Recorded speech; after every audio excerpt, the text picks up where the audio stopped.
Hello, class. For my presentation on human rights, I decided to go to the Center for Civil and Human Rights Museum in Atlanta. In this scene, you see two walls parallel to each other. The first wall is a colored only wall, and the other wall is a whites only wall. If you look closely on both walls, you'll see people of both races immersed in the same activities, such as dining out with family and friends, going to church for prayer, getting married, and returning home from active duty. Notice how these walls are separate but equal. Well, according to the first article of the Universal Declaration of Human Rights, all human beings are born free and equal in dignity and rights. They are endowed with reason and conscience and should act towards one another in the spirit of brotherhood. This statement, in and of itself, in my opinion, sets the tone for the whole covenant, yet rights are still violated. So the main question I had during my visit was, what happens when people's basic rights are violated? Well, this next wall lists some examples of these scenarios. I'll let you guys read them. But I'll briefly kind of describe it. This was about a protest in Tibet that broke out over religious freedoms. In Cuba, a group of women called Las Damas de Blanca, they basically held silent protests and have been threatened and harassed for doing so.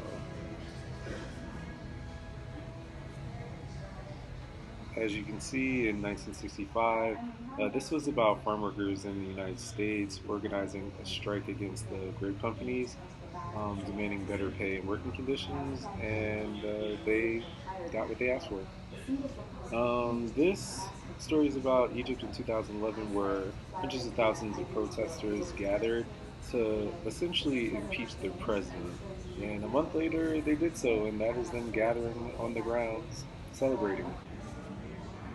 So this wall right here is a statement by Theodore Roosevelt, and he basically stated what we need to do in order to, I guess, fix the problem that the human race faces.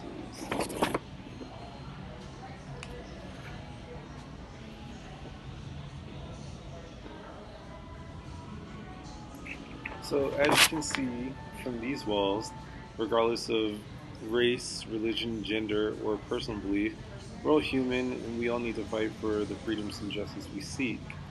And I thought these glass walls surrounding me were ideal in conveying that message. Notice how they have all of the different nationalities and genders and roles of the mother. And this wall right here is actually an interactive wall where basically people were telling their stories, and once again, they're of different genders, ethnicities, religions, all that good stuff.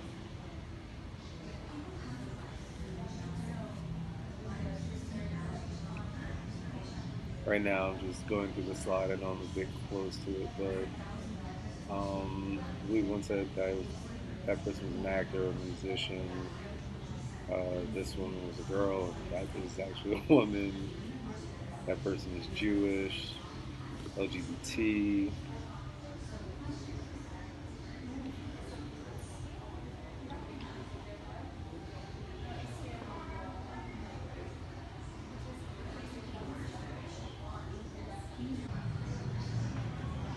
So this one right here, basically, I guess it really described what we need to do to raise awareness. So what it did was it asked the question, what is your ethical footprint? This basically means, how do your choices and actions affect other humans?